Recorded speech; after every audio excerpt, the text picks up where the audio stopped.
Здравствуйте, дорогие туркменистанцы. Салам, хурматлы ватандашлар.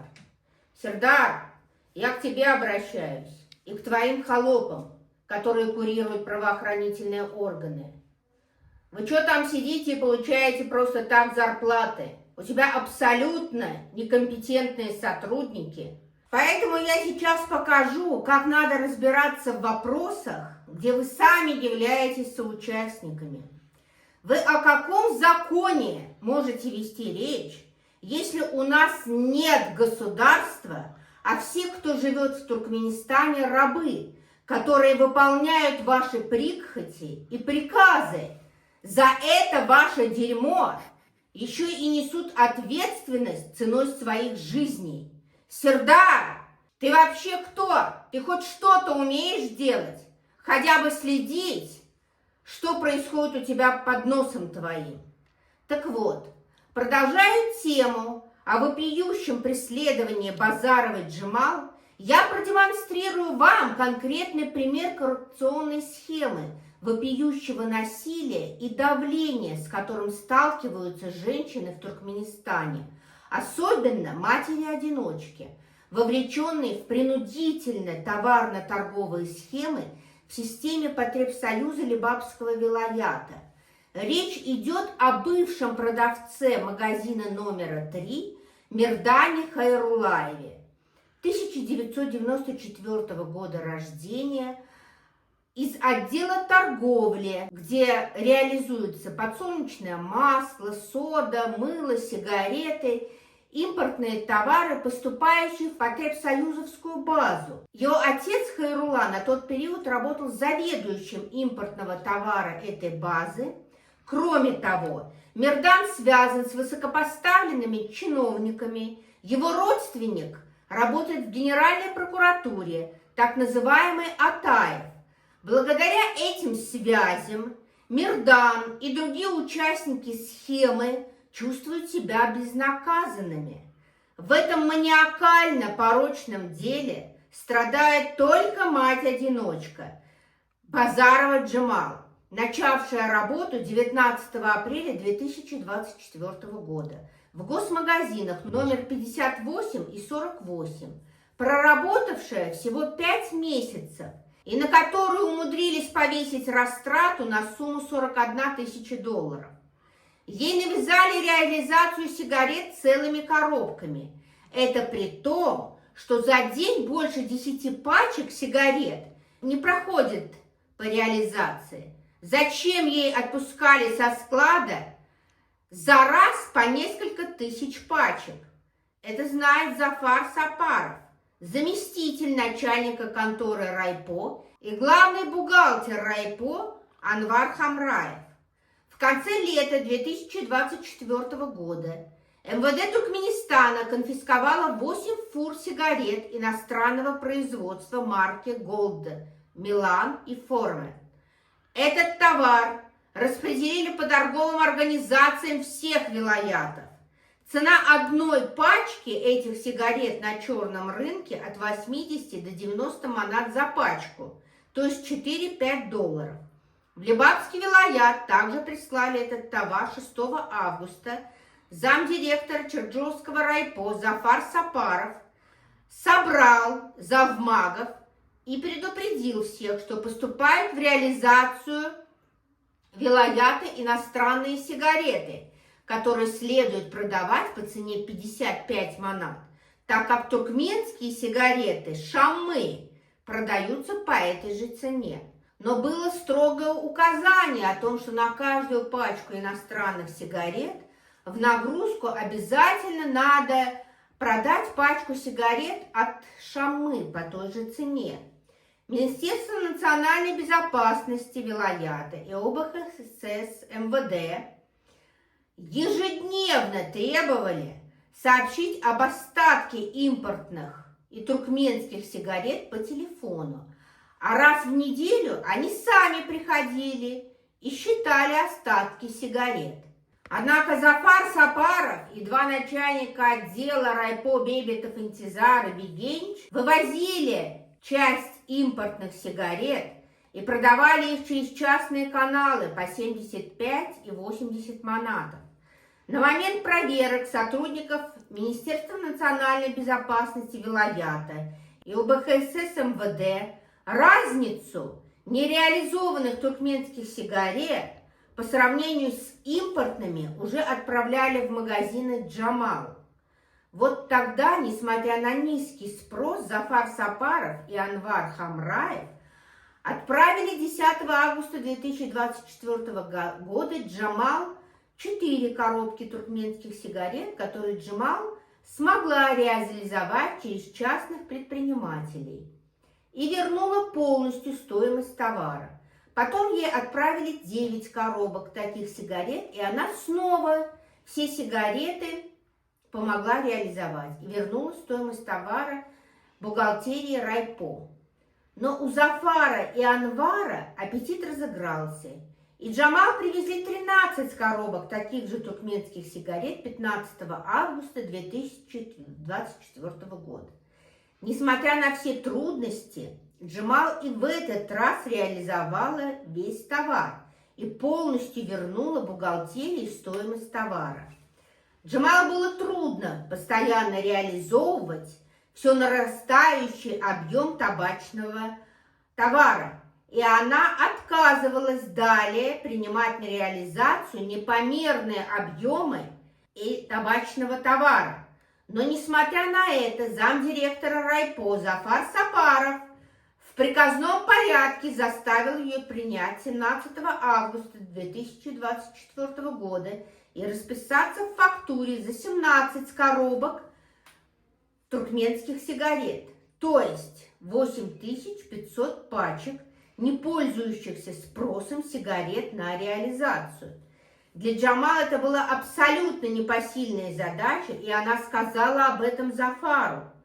Тогда он приказал передать 17 коробок в магазин сына заместителя потребсоюза Лебабского вилаята Астанова Хайрула Мирдану, родственника работника прокуратуры Атаева.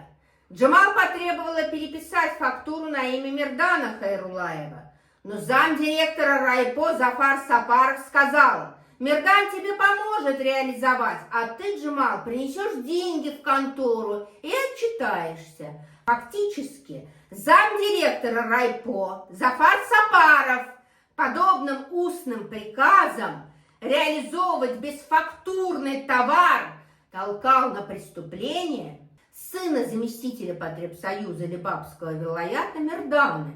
В 10 часов утра 20 августа 2024 года Джамал через таксистов Рустам Шукурова и Алишера Адилова отправила 17 коробок сигарет в магазин номер 3 Мирдана Хайрулаева на территории 2-го микрорайона города Туркменабада. Кроме того, по требованию замдиректора Райпо Зафара Сапарова, Джамал передала предпринимательские кредитные карточки Мирдану Хайрулаеву на сумму 151 500 манат, почти 8 тысяч долларов, согласно неофициального курса, якобы для обналички. Согласно обещаниям замдиректора Райпо Зафара Сапарова, завмак магазина номер 3 Мирдан Хайрулаев 21 августа в обед обязан был привезти деньги наличными за стоимость полученного товара и предпринимательских кредитных карточек. Но вместо этого буквально в течение 2-3 часов Мирдан уволился с работы и исчез под предлогом необходимости оперировать ему геморрой. Он 2 недели лежал в больнице, и на вопросы Джамал о возврате суммы долга за товар каждый понедельник обещал выйти на работу и вернуть долг. Но бухгалтер Райпо Анвар Хамраев сообщил Джамал, что Мирдан уже уволился с работы, и спросил, есть ли у него долг перед Джамал. Он сказал, что Мирдан вернет долг, но почему-то не очень убедительно. Кроме того, он рассказал о факте растраты на 30 тысяч манат, происшедшей с Мирданом в хлебопекарне Райпо, и о том, что этот долг помог ему погасить замдиректора Райпо Зафар Сапаров. Джамал этот факт очень насторожил, И она ежедневно звонила и буквально умоляла Мирдана оплатить долг, так как по фактуре сумма за товар висела на Джамал.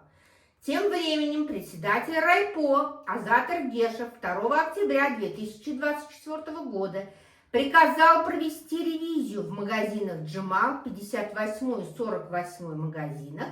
По результатам ревизии в 58 магазине ревизором Гульшен Джураева и Мехриван Эргешевой, а также Интизара Бибитова была выявлена недостача на сумму 525 тысяч манат или почти 25 200 долларов. В тот же день провели ревизию в магазине номер 48 ревизорами Халыев Халмурат и Пенджиев Серипаев. Они выявили недостачу на 300 тысяч манат или на 15 тысяч долларов. Всего недостачу выявили на 41 тысячу долларов. 23 тысячи долларов за сигареты, 8 тысяч долларов за кредитные карты, переданные Мирдану, и на 5500 долларов якобы за сигареты по сфабрикованной фактуре самим бухгалтером райпо Анваром Хамраевым, что абсолютно доказуемо по декадным отчетам прихода и расхода товаров со склада райпо в магазин номер 58. То есть согласно 4 отчетов, а именно от 20 августа 2024 года, 1 сентября 2024 года, даже 20 сентября 2024 года, в отчетах прихода и расхода сигарет и других продовольственных товаров между складом райпо и магазином номер 58 фактур на 5500 долларов задолженности не было ни на складе райпо, ни в магазине Джамал. Когда председатель райпо Азат Эргешев 2 октября потребовал провести ревизию в магазинах Джамал, даже тогда фактуры на задолженность 5500 долларов у Джамал выявлено не было. Ее и не могло бы быть, только потому, что если бы была задолженность, никто бы по последующей партии товаров не отпустил бы со склада. Джамал, естественно, была возмущена и не согласна на приписки руководства, несмотря на то, что там поставили ее поддельную подпись. Достаточно взглянуть на подпись Базарова Джамал, и любому человеку понятно, что для подделки ее подписи, состоящей из одной буквы, художника искать не надо. Но почерковедческая экспертиза, проведенная сотрудниками райпо по требованию Джамал, волшебным образом почему-то подтвердила, что это подпись Джамал. Мало того, руководство райпо даже сумело убедить следователя Мурадова Бахтияра провести Джамал через детектор лжи и опять обвинили во лжи Джамал, несмотря на то, что в фактуре от 20 августа остаток нулевой. Кроме того, фактура обязательно в 2 экземплярах, но никто не может объяснить, каким таким образом на складе появилась фактура от 20 августа 2024 года, которая не была учтена в процессе 4 отчетов, и почему у Джамал во время ревизии не оказалось 2 экземпляра фактуры с задолженностью. Но Джамал не сдавалась и продолжала бороться за правду. Она от 2 октября 2024 года, то есть со дня ревизии до 19 марта 2025 года, написала 36 писем во все официальные инстанции и даже президенту. Но повсюду приходили ответы с увещевательными отписками, что все рассматривается. Но 19 марта 2025 года следователь прокуратуры Фарабского района Ашергельды Мусаев объявил, что по данному делу обвиняется только Джамал и возбуждено уголовное дело по статье 250, часть 4, пункт А, то есть по хищению в особо крупных размерах с угрозой тюремного заключения от 6 до 12 лет. В тот же день Джамал поехала в Ашхабад и ждала 4 дня, пока ее примут в Генпрокуратуре. Когда она пришла в здание Генпрокуратуры к дежурному прокурору Сеидову и объяснила обстоятельства своего приезда, Сеидов сразу узнал ее и сказал: «А ты Базарова?» Потом позвонил дяде Мердана Хайрулаева, прокурору Атаеву, и тот подошел к Джамалу и пригласил ее в кабинет для приема граждан. Джамал была с младшим сыном и пыталась объяснить свою правоту. В ответ Атаев хладнокровно прервал объяснение Джамал и на повышенных тонах стал стыдить ее.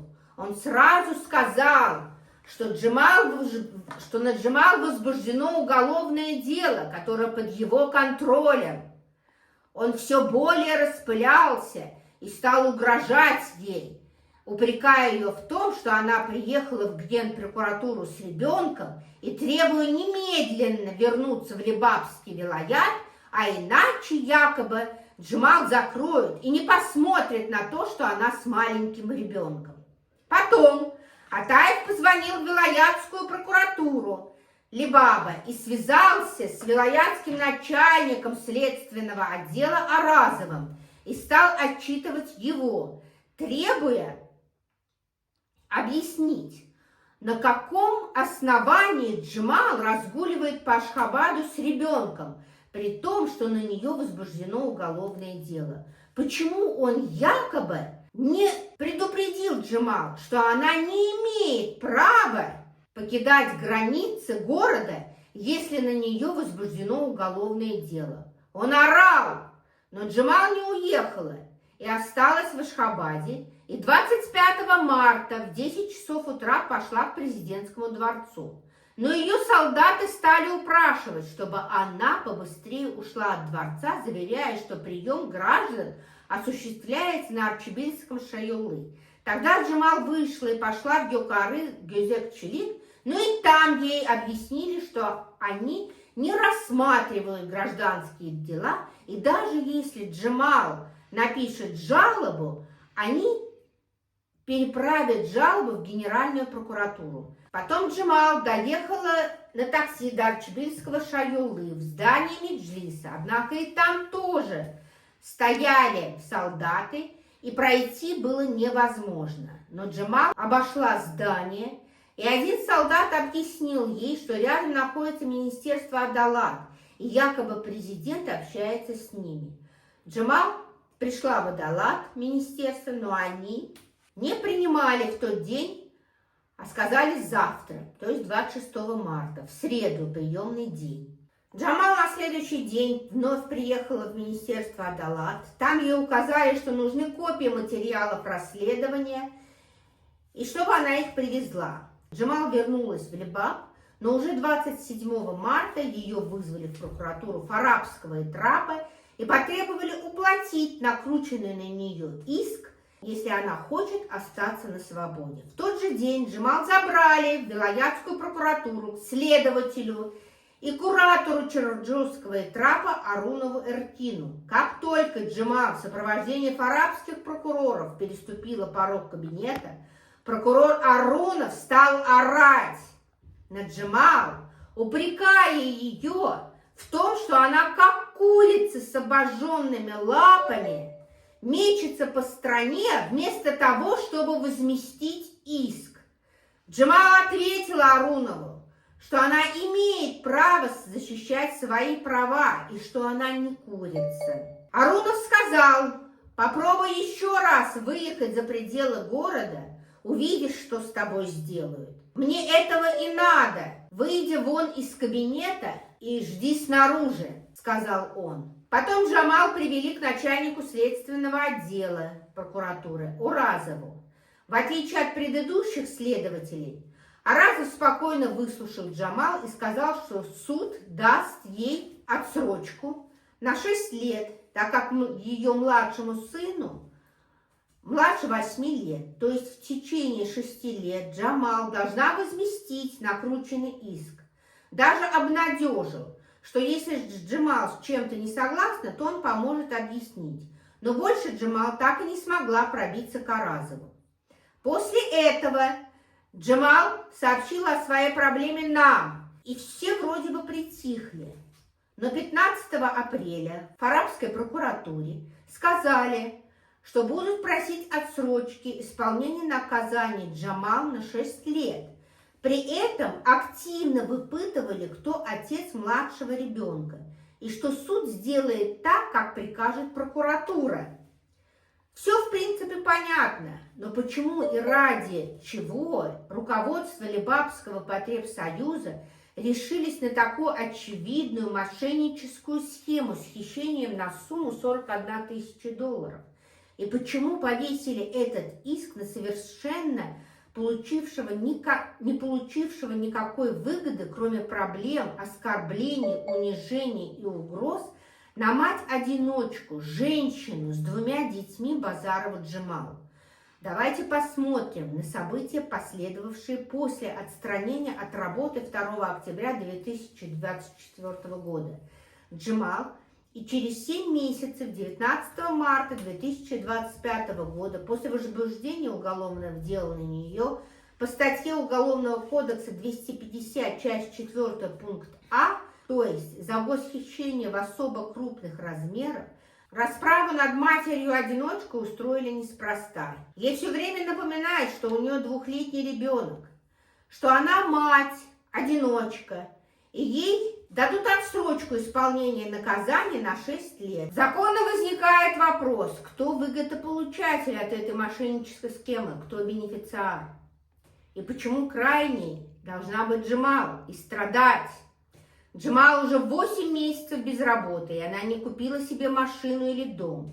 И по ней и ее мучениям не скажешь, что она зажиточная женщина с достатком. Но вот Мирдан Хайрулаев и его отец, замдиректора Либабского потребсоюза Хайрула Астанов, замдиректора райпо Зафар Сапаров, председатель Чарджоуского райпо Эргешев Азат и главный бухгалтер Анвар Хамраев, а также следователи арабской прокуратуры Мусаев Аширгильды, следователь Чарджоуского МВД Мурадов Бахтияр, следователь прокуратуры Либабского вилаята, совмещающий должность куратора Чарджовского и трапа Урунов Эркин, а также следователь генпрокуратуры Атаев, родственник Мирдана Хайрулаева, явно ангажированы.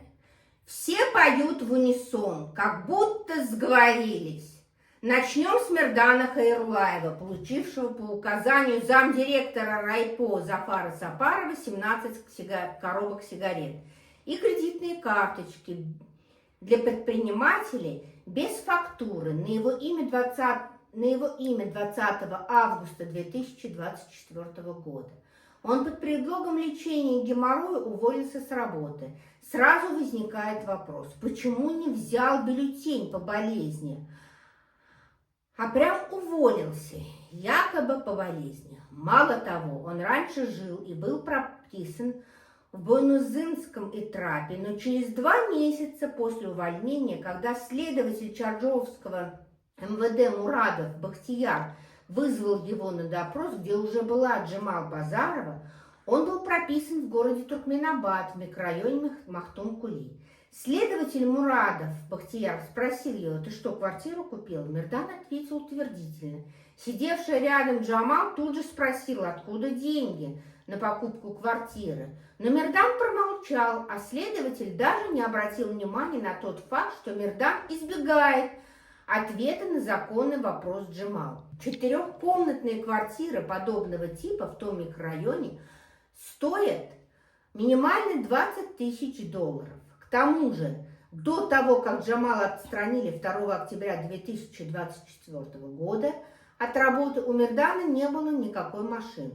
Но в конце января 2025 года, когда работников райпо, и в том числе Джемал и Мирдана, вызвали в прокуратуру Чарджовского Итрапа, Мирдан приехал на допрос на своей машине Toyota Camry серебристого цвета. Такая машина стоит минимум 6 тысяч долларов.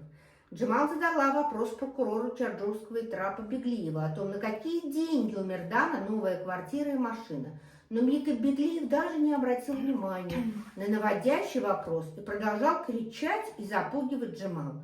А Мирдан уже чувствовал себя хозяином жизни и в начале марта поменял машину, купил Toyota Runner белого цвета стоимостью от 10 до 15 тысяч долларов.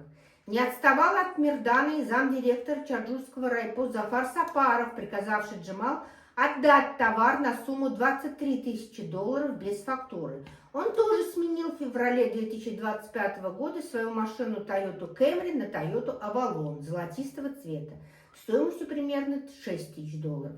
Не отставал от них и главный бухгалтер Чарджурского райпо Хамраев Анвар.